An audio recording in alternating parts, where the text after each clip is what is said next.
لوگ سیرت النبی بیان کرتے ہیں اور سیرت النبی میں کیا کہتے ہیں؟ حضور بڑھیا کا بوجھ اٹھا کر لے گئے. میں نے کہا یہ سنت رسول ہے، یہ سنت رسول ہے، یا اس کو زیادہ سے زیادہ آپ سیرت الانسان کہہ سکتے ہیں. بڑھیا کا بوجھ اٹھا کے، کیونکہ جب آپ کہتے ہیں ہمارے رسول بڑھیا کا بوجھ لے گئے، کوئی اٹھ کر کے کالا پیلا کھڑا ہو کے کہہ سکتا ہے میں یہ کر سکتا ہوں. کیا فضیلت ہے اس میں؟ سیرت رسول بیان کرنے کا حق عاشق رسول کے سوا کسی کو نہیں. اور عاشق رسول وہ جو تعظیم رسول میں فنا ہو.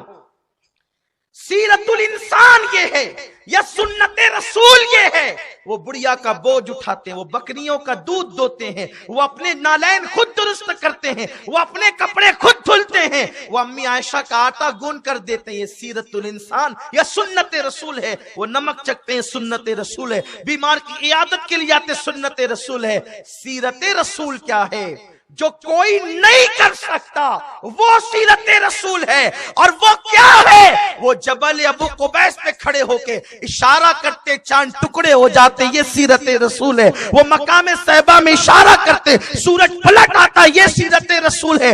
ام معبد کی بکری ہجرت کی شب جب حضور سور سے نکلے اور صبح کو روانہ ہوئے تو ام معبد ایک بڑھیا تھی. حضور اس کے گھر کے قریب گئے، ساتھ میں میرے آقا کا یار گار وفا شیار ابو بکر صدیق تھے. دونوں ساتھ ساتھ تھے. اللہ کے حبیب علیہ السلام 53 سال کی عمر میں ہجرت کرتے ہیں، لیکن وہ 53 میں بھی 34 سال کے جوان نظر آتے تھے. یہ میرے نبی کا معجزہ ہے. وہاں رکے، اس بڑھیا سے کہا بڑی بھی ہمیں بھوک لگی ہے. بڑھیا نے کہا او جوان میں کیا دوں، میرے گھر میں کچھ نہیں، میرا شوہر تو گیا ہے بکریاں چرانے. یہ دیکھ ایسی بکری ہے جس نے کبھی بچے نہیں دیے، بانج بکری ہے. یاد رکھے کوئی بانج بکری کبھی دودھ نہیں دیتی. جس بکری نے بچہ نہیں دیا ہو وہ بکری کبھی دودھ نہیں دیتی. اور بانج بھی ہے، کبھی بچہ نہیں دیا لیکن بیمار ہے، چلنے کے قابل نہیں، اس لیے میرا شوہر اسے چھوڑ کر کے گیا ہے. میرے آقا نے کہا ابو بکر اسے کہنا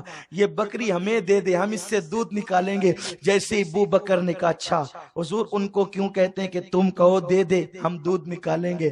میرے رسول نے ہمیشہ دیا ہے، کبھی مانگا نہیں ہے. جو دینے آیا تھا وہ کبھی مانگا نہیں ہے.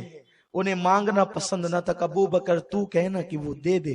بڑھیا سے کہا بڑی بھی دینا، اس سے دودھ نکالے گا میرا آقا. اس سے یہ تو پہلے بانج ہے، نکل ہی نہیں سکتا. ہم لوگ بکریوں میں مہارت رکھتے ہیں، بکریاں پالتے ہیں، بکریاں چراتے ہیں. بانج بکریاں دودھ نہیں دیتی، بن بچے کی بکری دودھ نہیں دیتی. پھر یہ بیمار بھی ہے، بچے والی ہو بیمار ہو تھن خشک ہو جائے تو کیسے دے؟ کہا دینا تیرا کام ہے، آگے کا کام اس آقا کا ہے. اس کے بعد وہ بانج بکری جب آئی سامنے، میرے رسول نے اس پہ ہاتھ پھیرا، طاقتور ہو گئی، تھن پہ بسم اللہ پڑھ کے ہاتھ لگائے، اس کے تھن بھر گئے پانی سے، اس کے تھن دھو. رسول نے دودھ دھوا، دھونے کے بعد کٹورا بھرا، کہا اور برتن لا، اس کو بھی بھرا، کہا اور لا، اس کو بھی بھرا، کہا اور لا، اس کو بھی بھرا، کہا اور لا، اس کو بھی بھرا. اپنی طرح بشر کہنے والوں کو ذرا ایک ایسی بکری مالے گاؤں میں لے جا کر کے دے دو. کہا کہ جو دودھ دینے میں بہت مشہور ہو، ذرا 1 2 5 لیٹر اس کا نکال کر کے بتا دو یار، ہم سمجھیں گے کہ اللہ اکبر، کہ تم بھی کوئی ترم کھاؤ لیکن اللہ اکبر. اپنی طرح تقریر میں کہنا تو آپ نے بہت اچھا لگتا ہے، لیکن یہ میرا محبوب ہے کہ بغیر دودھ اور بغیر تھن والی بکری سے نکال رہے ہیں اور برتن پہ برتن بھرے جا رہے ہیں. خود پیا ابو بکر کو دیا، اس کا گھر دودھ سے بھر دیا. جب چلے گئے اس کا شوہر آیا تو پوچھا بات کیا ہے؟ تو تب بڑھیا نے کہا ایک جوان آیا تھا، نام حضور کا نہیں معلوم تھا اس کو، کیونکہ اس نے پوچھا بھی نہیں، آقا نے بتایا بھی نہیں. اس بڑھیا نے اپنی مرضی سے سب کچھ دیکھ کر نام رکھا. وہ برکت والا جوان تھا جو میرا گھر دودھ سے بھر کر کے گیا ہے.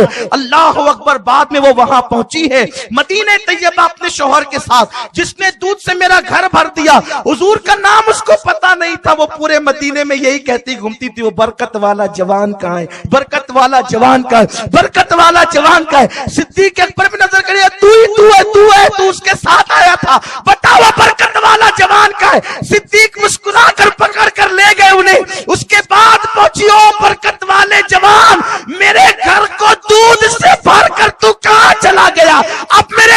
قلبی ایمان کے نور سے بھر دے. یہ حضور کی سیرت ہے, یہ سیرت النبی ہے. اسے سیرت النبی کہتے ہیں جو کوئی نہیں کر سکتا.